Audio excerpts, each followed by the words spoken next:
Waalaikumsalam warahmatullahi wabarakatuh. Mohon maaf Pak mengganggu. Ya, Saya ingin ngobrol sebentar sama Bapak. boleh. Ada apa, Nak? Hmm, Iya ini Pak, saat ini saya sedang bimbang dan ragu ini.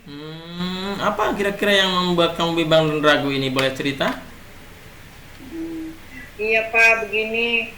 Saya ingin menyampaikan tentang keraguan saya mengikuti lomba pidato berbahasa Inggris tingkat kabupaten. Oke. Tapi sebelumnya, Bapak ingin tanya dulu. Apa kira-kira hal yang ingin kamu harapkan, ingin dicapai dari pembicaraan kita ini?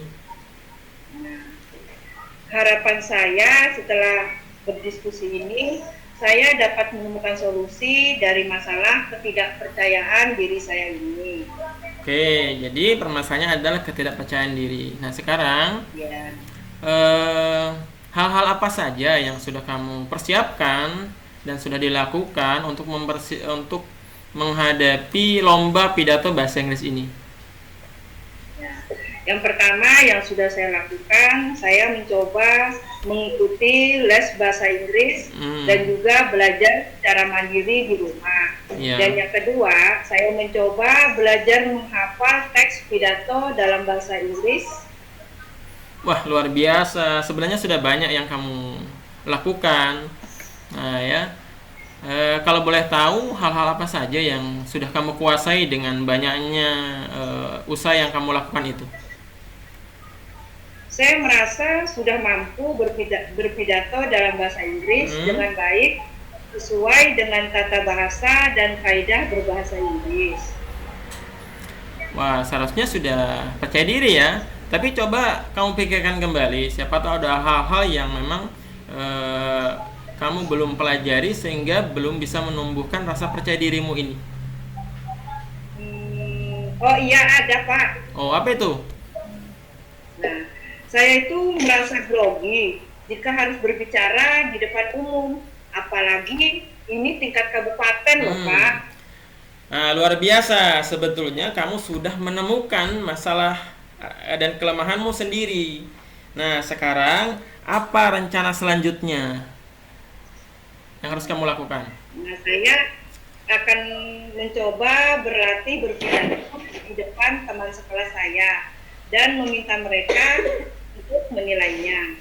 Nah, itu sebuah ide yang cemerlang dan saya apresiasi sekali karena untuk berlomba pidato itu tidak hanya kemampuan di bahasa Inggrisnya saja, tetapi juga harus kemampuan untuk menampilkan diri atau tampil di depan umum sehingga harus banyak berlatih. Nah, oke, usaha yang baik.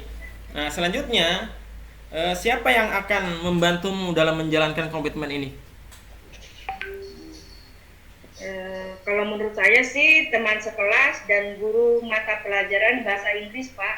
Oke, semoga berhasil dan saya yakin dengan usahamu yang rajin seperti itu dan belajar yang terus-menerus akan sukses dalam lomba ini dan saya yakin bahwa usaha tidak pernah mengkhianati hasil. Terima kasih Pak atas motivasinya. Baik, sama-sama, semoga sukses. Amin. Baik, di sini saya sebagai pengamat telah mendengarkan permasalahan antara coach dan coachee, di mana coachee telah menemukan sendiri permasalahannya, sedangkan coach telah bisa memantik permasalahan coachee untuk menemukan solusinya sendiri. Dan proses coaching sudah berjalan dengan alur putar. Terima kasih.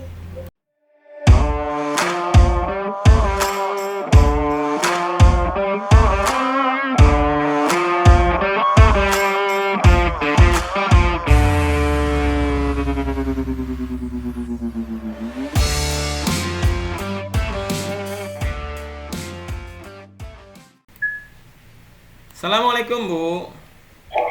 Waalaikumsalam. Bolehkah saya minta waktunya Bu untuk curhat ini? Boleh. Apa yang bercurhat karena? Begini Bu, selama ini saya agak kurang nyaman di kelas karena sering sekali tersindir oleh ucapan guru dan menurut saya beliau juga dalam menilai kurang adil bagi siswa yang ikut les dengan yang tidak.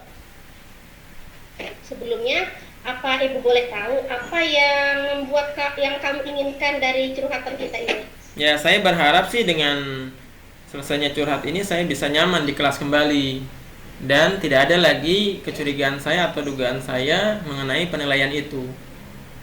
Baik, sekarang apa yang menjadi dasar kamu atau kata-kata yang kamu anggap itu sebagai sindiran? Seperti ini Bu, contohnya. Jika belajar di sekolah, tentu waktunya tidak cukup, maka harus memenuhi jam belajar di tempat yang lain. Nah, itu yang membuat saya kadang-kadang tersindir, Bu. Oh, begitu. Apakah kamu bertanya kepada gurumu maksud dari kalimatnya? Ya tidak sih Bu, saya hanya tersinggung saja.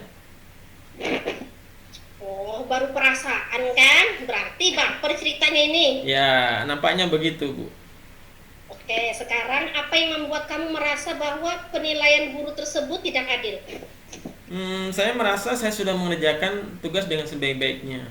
Ujian semester, ujian tengah semester, dan tugas-tugas yang lain. Tetapi kenyataannya nilai saya masih saja di bawah dari teman-teman yang mengikuti les. Nah, apa kamu tahu tentang kriteria penilaian guru tersebut? Tahu sih sedikit Bu, bahwa penilaian itu berasal dari kalkulasi semua tugas-tugas, ulangan harian, dan yang lainnya. Betul sih Nak, memang berdasarkan itu ada nilai tugas dan ulangan harian. Tetapi mungkin ada juga penilaian akhir yang mungkin kamu belum tahu mengenai rumus perhitungan nilai akhirnya. Saya kenal sama kamu di kelas. Kamu itu termasuk siswa yang aktif, pandai dalam berkomunikasi juga. Iya sih Bu. Sekarang mau sama kamu Nak, apa sih kelebihanmu? Coba kamu pikirkan. Saya merasa berani sih dalam bertanya di dalam kelas, juga mengungkapkan pendapat dalam kelas juga saya mampu untuk itu. Nah, bagus, itulah yang sebenarnya. Nah, tidak setiap yang kita rasakan dan kita pikirkan itu orang lain bisa mengetahuinya. Begitu juga sebaliknya. Oh, kalau begitu, jika saya hanya diam saja, orang lain tidak tahu mengenai perasaan saya, atau saya pun tidak tahu apa yang dimaksudkan dengan orang tersebut, Bu ya. Betul sekali. Siapa tahu dengan kamu mengungkapkan yang sebenarnya, mungkin ini ungkapannya nasihat. Nah, jadi apa dong yang harus saya lakukan ini Bu untuk menyelesaikan agar saya tidak tersinggung di dalam kelas? ayo, coba kamu pikirkan lagi apa yang kira-kira akan kamu lakukan selanjutnya. Nah, itu yang saya bingungkan Bu. Tapi ya menurut saya akan coba memberanikan diri untuk bertanya langsung kepada guru tersebut mengenai maksud dari kalimat yang dia ucapkan dalam kelas, dan mengenai dugaan nilai-nilai itu. Karena sepertinya Bapak itu terbuka saja di dalam kelas dengan siswa yang lain. Oh, bagus idenya. Mencari tahu dengan cara bertanya itu sangatlah baik, Nak. Nah, sekarang kapan kira-kira rencanamu akan bertemu dengan guru tersebut? Rencana saya sih hari Senin, Bu. Selepas sholat zuhur.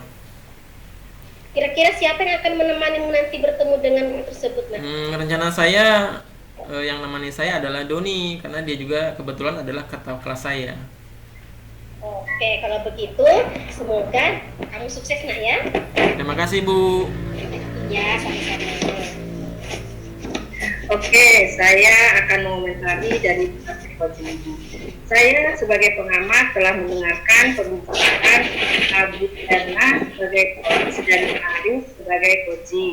Dari percakapan tadi, Bu Erna sebagai coach telah menyampaikan maksud dari tujuan dari pertemuan ini. Sedangkan Pak Aris sebagai coach telah memberikan pertanyaan semantik untuk dijawab oleh Bu Erna. Nah, dalam kasus ini, Pak Aris sebagai coach telah menemukan solusi dari permasalahannya sendiri. Nah, proses coaching ini sudah berjalan dengan alur yang kita inginkan. Sekian dan terima kasih.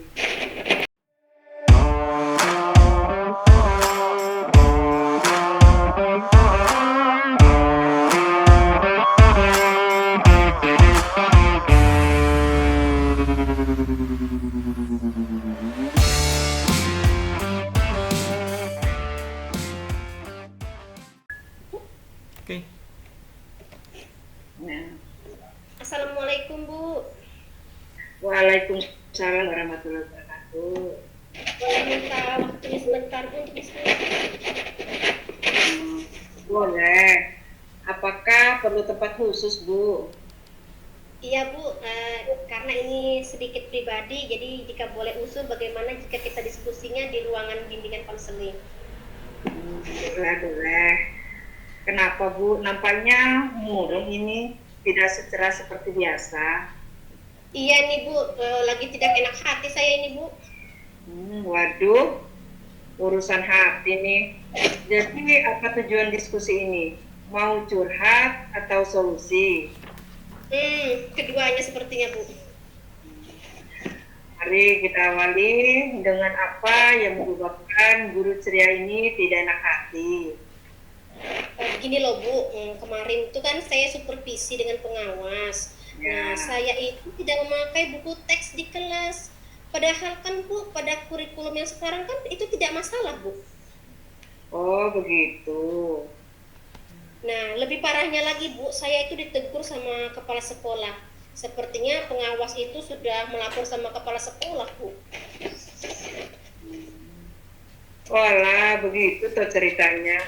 Saya ini lama sudah mengenal ibu ini. Ibu ini selain ceria, ibu juga saya kenal seperti apa ya? Nah, itu sudah bukan biasanya saya ini kan emang orangnya selalu terbuka Bu.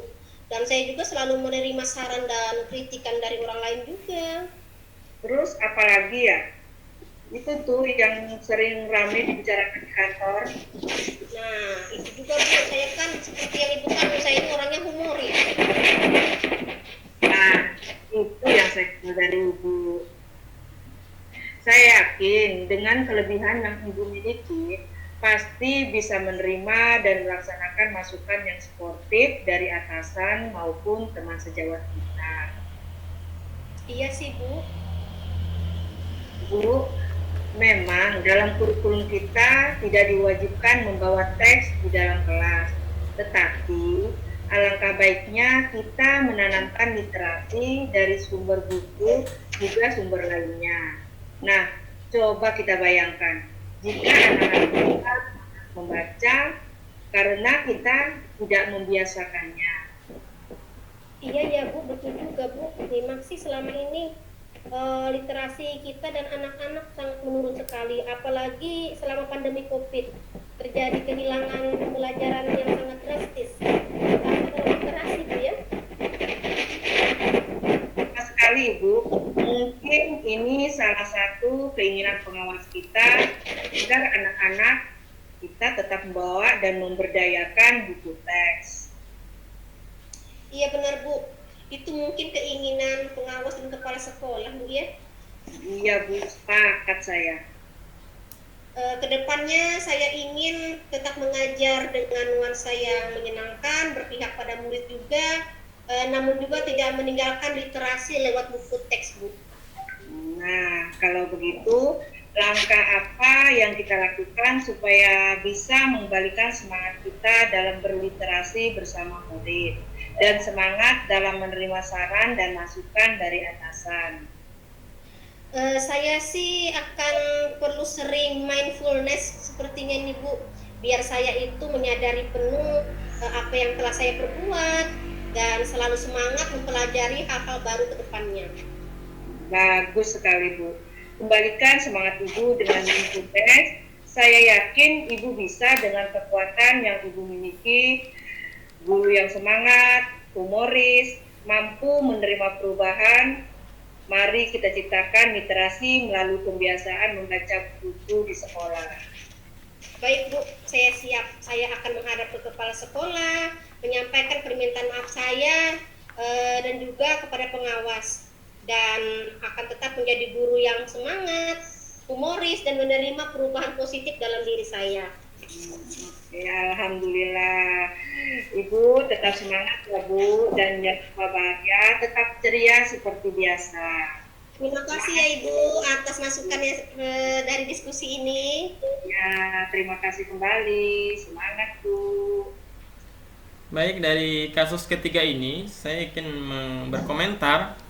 Yang pertama, terjadi dialog antara coach dengan coachee secara maksimal ya, dimana dialog itu menunjukkan atau menggambarkan langkah-langkah proses dari Tirta itu. Yang pertama adalah mengenai tujuan, dimana dalam dialog itu seorang coach memberikan pertanyaan pemantik kepada coachee untuk menyatakan harapan apa atau tujuan apa dari percakapan itu atau dari diskusi itu. Yang kedua, selain itu juga coach juga mengajukan pertanyaan yang menggambarkan identifikasi. Jadi untuk menggali potensi-potensi dan kemampuan kekuatan yang ada di coachee tersebut, sehingga selain permasalahan-permasalahan juga di situ diungkapkan mengenai bagaimana kekuatan-kekuatan itu bisa menyelesaikan masalahnya sendiri. Yang itu dibarengi dengan dilanjutkan dengan rencana aksi. Nah, setelah semua kekuatan diketahui, permasalahan diketahui, sehingga adanya keseimbangan antara kekuatan dengan permasalahan itu, sehingga di rencana aksi maka coach itu bertanya apa solusinya. Jadi apa yang harus diperbaiki, apa yang harus dikerjakan selanjutnya atau rencana selanjutnya, sehingga di sini coachee menemukan jalannya sendiri dengan panduan dari pertanyaan-pertanyaan pemantik yang diberikan oleh coach.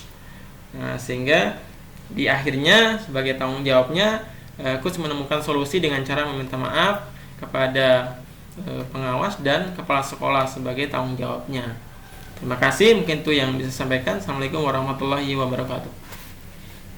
Waalaikumsalam warahmatullahi wabarakatuh.